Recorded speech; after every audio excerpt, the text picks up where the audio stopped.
ರಾಜ್ಯಸಭೆಯ ಸಭಾಪತಿಯವರು ಈ ಕೆಳಗಿನವರಿಂದ ಚುನಾಯಿಸಲ್ಪಡುತ್ತಾರೆ. ಸಂಸತ್ತಿನ ಎಲ್ಲ ಸದಸ್ಯರಿಂದ, ಸಂಸತ್ತಿನ ಚುನಾಯಿತ ಸದಸ್ಯರಿಂದ, ರಾಜ್ಯಸಭೆಯ ಚುನಾಯಿತ ಸದಸ್ಯರಿಂದ, ರಾಜ್ಯಸಭೆಯ ಎಲ್ಲ ಸದಸ್ಯರಿಂದ. ರಾಜ್ಯಸಭೆಯ ಸಭಾಪತಿಯವರು PSI 2005ರಲ್ಲಿ ಕೇಳಿದ ಪ್ರಶ್ನೆ ಇದು. ರಾಜ್ಯಸಭೆಯ ಸಭಾಪತಿಯವರು ಈ ಕೆಳಗಿನವರಿಂದ ಚುನಾಯಿಸಲ್ಪಡುತ್ತಾರೆ. ಸಂಸತ್ತಿನ ಎಲ್ಲ ಸದಸ್ಯರಿಂದ, ಸಂಸತ್ತಿನ ಚುನಾಯಿತ ಸದಸ್ಯರಿಂದ, ರಾಜ್ಯಸಭೆಯ ಚುನಾಯಿತ ಸದಸ್ಯರಿಂದ, ರಾಜ್ಯಸಭೆಯ ಎಲ್ಲ ಸದಸ್ಯರಿಂದ ಆಯ್ಕೆಯಾಗುತ್ತಾರೆ. ಕ್ವಶನ್ ವೆರಿ ಇಂಪಾರ್ಟೆಂಟ್ ಇದೆ ಇದು.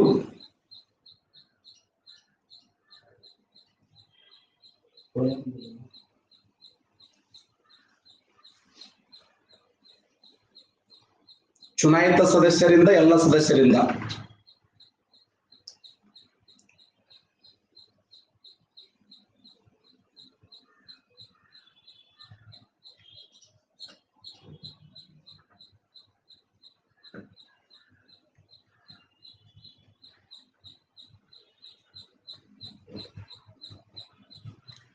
ರಾಜ್ಯಸಭೆಯ ಸಭಾಪತಿಗಳಂದ್ರೆ ಯಾರು?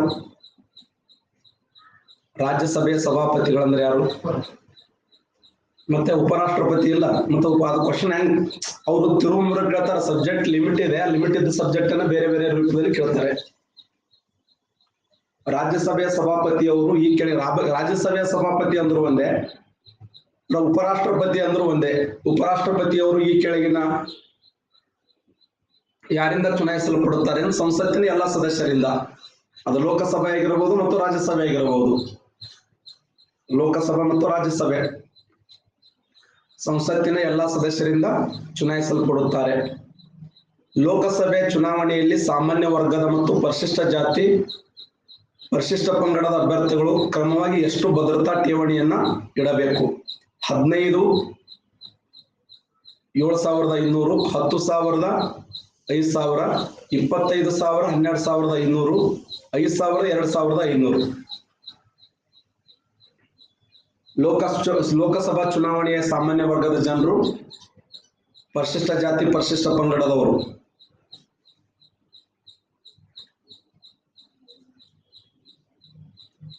PSI 2015ರಲ್ಲಿ ಕೇಳಿದ ಪ್ರಶ್ನೆ ಇದು.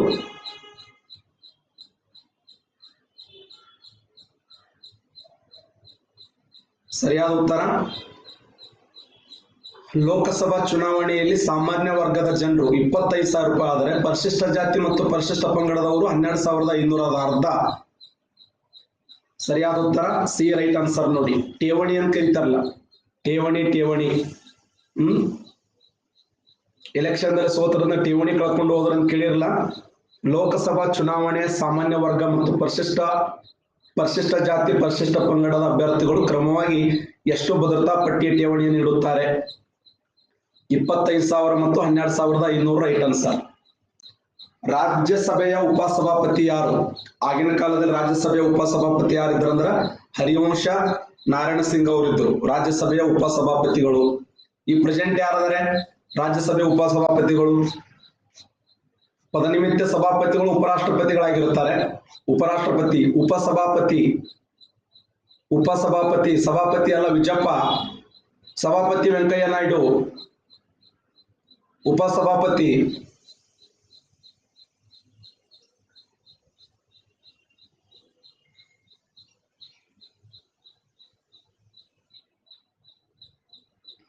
ಯಾರು ಇಲ್ಲ.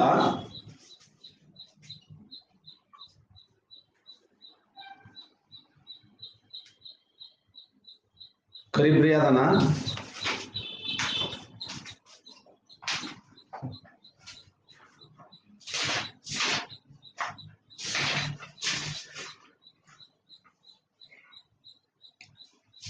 ತುಂಬಿದೊರೈ, ರೈಟ್ ಆನ್ಸರ್. ತುಂಬಿದೊರೈ, ತಂಬುದೊರೆ ಅಥವಾ ತುಂಬಿದೊರೈ ಅವರೇ ಆದ್ರೆ ಈಗ ಪ್ರೆಸೆಂಟ್. Next question.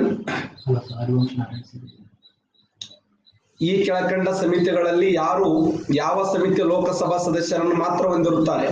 ಈ ಕೆಳಕಂಡ ಸಮಿತಿಗಳಲ್ಲಿ ಯಾವ ಸಮಿತಿ ಲೋಕಸಭಾ ಸದಸ್ಯರನ್ನು ಮಾತ್ರ ಹೊಂದಿರುತ್ತಾರೆ? PSI 2005ರಲ್ಲಿ ಕೇಳಿದ ಪ್ರಶ್ನೆ. ಈ ಕೆಳಕಂಡ ಸಮಿತಿಗಳಲ್ಲಿ ಯಾವ ಸಮಿತಿ ಲೋಕಸಭಾ ಸದಸ್ಯರನ್ನು ಮಾತ್ರ ಹೊಂದಿರುತ್ತಾರೆ? ಅಂದಾಜು ಸಮಿತಿ, ಸಾರ್ವಜನಿಕ ಲೆಕ್ಕಪತ್ರ ಸಮಿತಿ, ಸಾರ್ವಜನಿಕ ಉದ್ಯಮಗಳ ಮೇಲಿನ ಸಮಿತಿ, ಶಾಸನಗಳ ಸಮಿತಿ.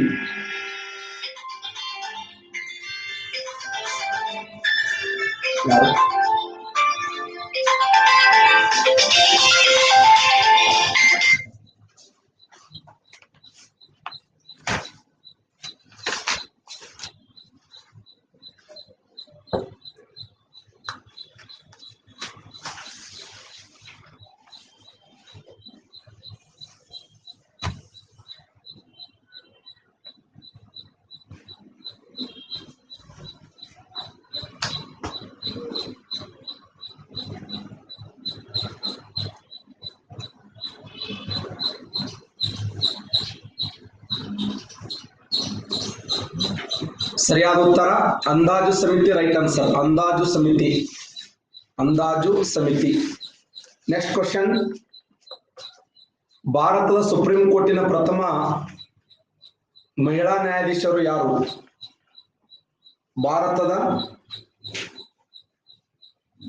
ಭಾರತ ಸುಪ್ರೀಂ ಕೋರ್ಟಿನ ಪ್ರಥಮ ಮಹಿಳಾ ನ್ಯಾಯಾಧೀಶರು ಯಾರು? ಕ್ವಶನ್ ಫೇಮಸ್ ಆಗಿರುವಂತ ಪ್ರಶ್ನೆ ಇದು. ನ್ಯಾಯಮೂರ್ತಿ ಅನ್ನಾ ಚಾಂಡಿ, ಇಂದು ಮೇಲ್ಹೋತ್ರಾ, ಲೀಲಾ ಸೇಠ್, ಫಾತಿಮಾ ಬೀಬಿ. ಭಾರತ ಸುಪ್ರೀಂ ಕೋರ್ಟಿನ ಪ್ರಥಮ ಮಹಿಳಾ ನ್ಯಾಯಾಧೀಶರು. ಸುಪ್ರೀಂ ಕೋರ್ಟಿನ ಮಹಿಳಾ ನ್ಯಾಯಾಧೀಶರು. ಭಾರತ ಸುಪ್ರೀಂ ಕೋರ್ಟಿನ ಪ್ರಥಮ ಮಹಿಳಾ ನ್ಯಾಯಾಧೀಶರು